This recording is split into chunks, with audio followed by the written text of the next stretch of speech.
ललतू यादव ततावली, देखो यादव जी हैं मगर कितनी मोहब्बत से सुन रहे हैं महबूब का जिक्र।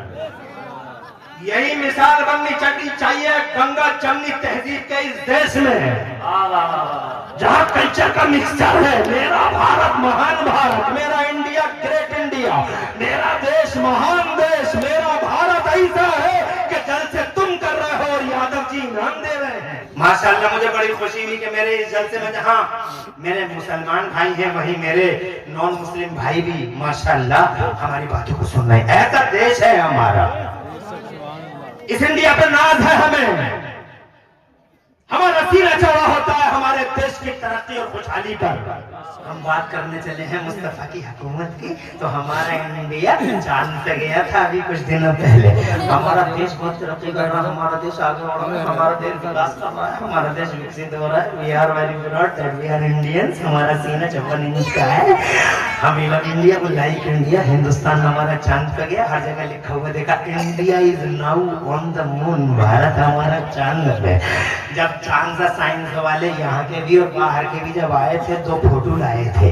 वो फोटो चांद के थे, तो 2 फोटो बहुत वायरल हुए थे उस जमाने में। उन फोटोओं के नीचे लिखा हुआ था, उन फोटोओं के पीछे लिखा हुआ था साइड में नीचे को कि साइंस वालों ने पाया कि चांद के बीचों बीच में 2700 किलोमीटर का एक रोड है। मैंने कहा साइंस वालों बहुत बहुत शुक्रिया, बड़ी दूर की खबर लाया हूँ। तुमने दूर से देखा है, रोड नहीं है बीचों बीच में, वो फटन है बीचों बीच में। तुम्हें दूर से रोड नजर आ रहा है, वो फटन है। और वो फटन भी मेरे नबी की उंगलियों की हुकूमत का पता बताती है। बीचों बीच में जो शिगाफ है, जो दरार है, रोड नहीं है दरार है, रोड नहीं है शिगाफ है। तुम 2 मिनट सह सको तो मुझे उसका मंजरनामा याद आ रहा है, और तुम्हें इस बात का एहसास हो जाएगा कि हजरत सुलेमान का राज तो चला जमीन पे, मगर तुम्हारे मुस्तफा का राज जमीन पे नहीं। There are two states in the kingdom of Holy Prophet. Mustafa की किंगडम में 2 राज्य हैं। एक राज्य का नाम जमीन है, एक राज्य का नाम आसमान है।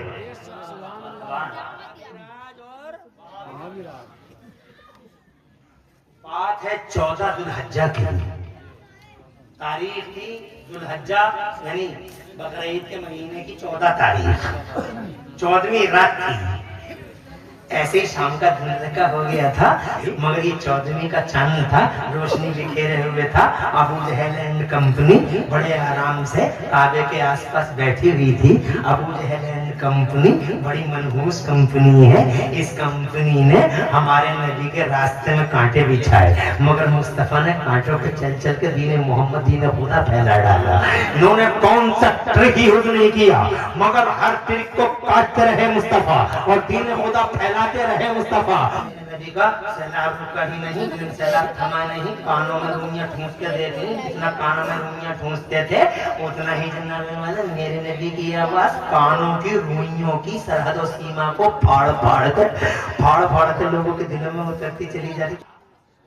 आखिरी दाव ये डाला अबू जहल एंड कंपनी ने, यार अब हमारी बात तो कोई सुन नहीं रहा है, ऐसा करो इस इलाके में कुछ चौधरी लोग हैं, उन्हें बुलाओ, उनकी बात मक्के में मानी जाती है और वो आ जाएंगे। मौलाना राशिद साहब आप तशरीफ रखिए, वो आ जाएंगे, मक्के वालों को समझा देंगे। कोई मक्के वाला उनकी बात की अनसुनी नहीं करेगा, इसलिए उन्हें बुलाओ। वो चौधरी को बुलाने लगे, जैसे चौधरी होते ना इलाके में, उन्हें बुला, हाजी जी बुला लो, उन्हें बुला वो समझा सकते हैं। इस तरीके से उस जमाने में भी चौधरी थे। अब वाला चौधरी साहब को बुलाएगा तो ये सबसे बड़े चौधरी, छोटे छोटे चौधरी भी आ गए, बड़े बड़े चौधरी भी आ गए। अब ये 14 जुल्हज्जा को जो चौधरी साहब आए थे, ये यमन के रहने वाले थे। ये बहुत बड़े चौधरी थे, बड़े जिम्मेदार थे, रेस्पॉन्सिबल थे और इनका बड़ा नाम था, एक मकाम था, बड़े कदावर हस्ती के मालिक थे। ये चौधरी साहब का नाम था हबीब। आ गए हबीब,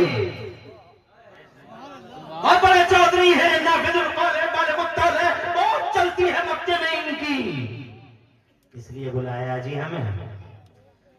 अबू जहल बोला थक गए, परेशान हो गए, कोई दाव नहीं चला, कोई दामे फरेब नहीं चला, सब रात को देख लिए, सब ट्रिक यूज कर लिए, कुछ बचा नहीं।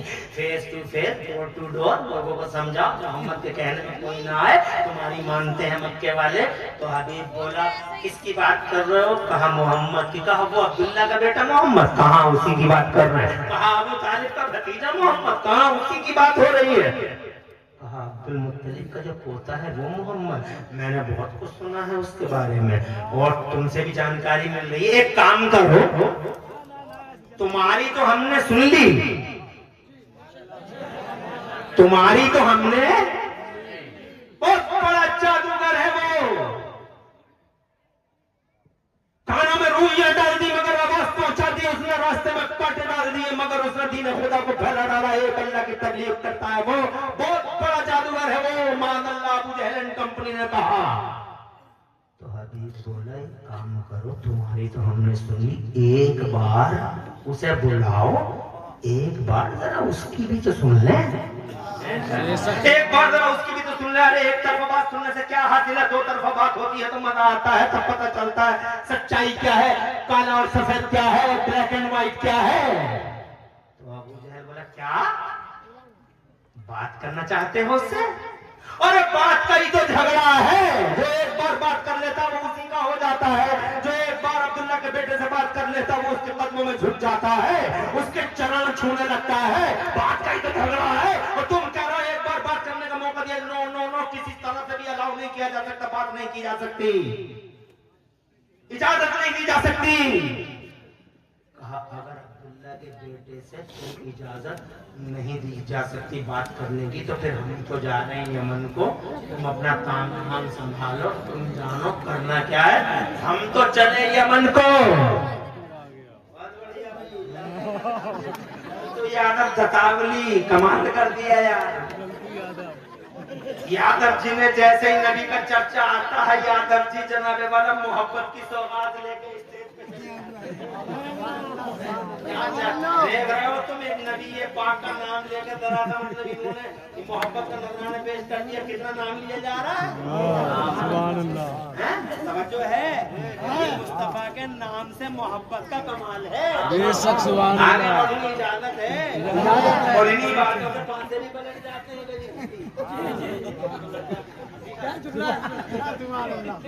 कभी कभी इन्हीं मोहब्बतों का रिजल्ट भी आ जाता है। रोक के देख लिया, मानते ही नहीं, बोल तुम बात करा का बात नहीं करा सकते, बात कोई तो झगड़ा है का बात नहीं करा सकते, तो हम यमन जा रहे हैं। और वो यमन के रास्ते पे चल पड़ा, उतबा ने कंधे पकड़ लिए, बोले ठहरो तो, और वो सर्टिफाइड बंदा क्या नाम था उसका, वलीद इब्न मुगीरा, वो बाहें लेके खड़ा हो गया, बोले जाने नहीं देंगे, बड़ी मुश्किल से बुलाया, जाने नहीं दोगे तो बुलाने में हर्ज क्या, वो अकेले ही तो आएगा, आ जाएगा, हम लोगों को क्या करेगा। अरे तुम्हारी पूरी पलटन बैठी हुई है, तुम्हारी पूरी गैंग बैठी हुई है, उस अकेले की क्या है, इस पूरी गैंग के सामने बुला के दिखाओ, चलो अच्छा ठीक है हम तुम्हारी बात मान लेंगे, अबू जहल बोला बात मान लेंगे तुम्हारी, मगर अकेले में बात नहीं करने देंगे तुम्हें। तो हबीब बोला अकेले में नहीं करूंगा, तुम सबके सामने करूंगा। बोले ठीक है लिखो लेटर, लिखा गया लेटर, आ गया लेटर हुजूर के पास, रात का टाइम आ गया लेटर हुजूर के पास। जैसे ही मुस्तफा ने पढ़ा, बुज़दिल नहीं मुस्तफा, सरेंडर कभी हुए नहीं मुस्तफा, झुके नहीं कभी मुस्तफा, बहादुर के बहादुर पैगंबर फौरन खड़े हो गए, अकेले पूरी गैंग की तरफ।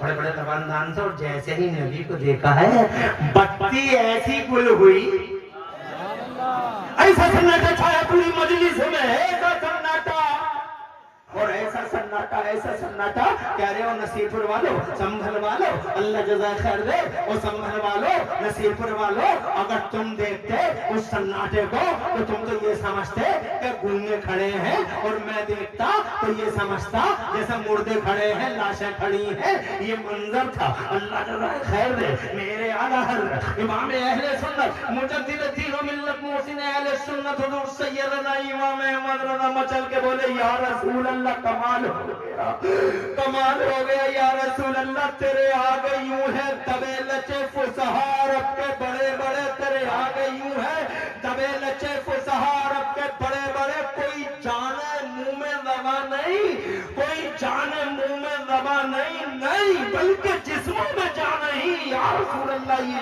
शान है तुम्हारी, इस शान से खड़े हो। सन्नाटे की तभी चादर को किसी ने फाड़ा तो मेरे नबी की आवाज में फाड़ा। करीब आए मुस्तफा, इरशाद फरमाया बोलो किस लिए बुलाया है? अबू जहल से फरमाया क्यों बुलाया है हमें?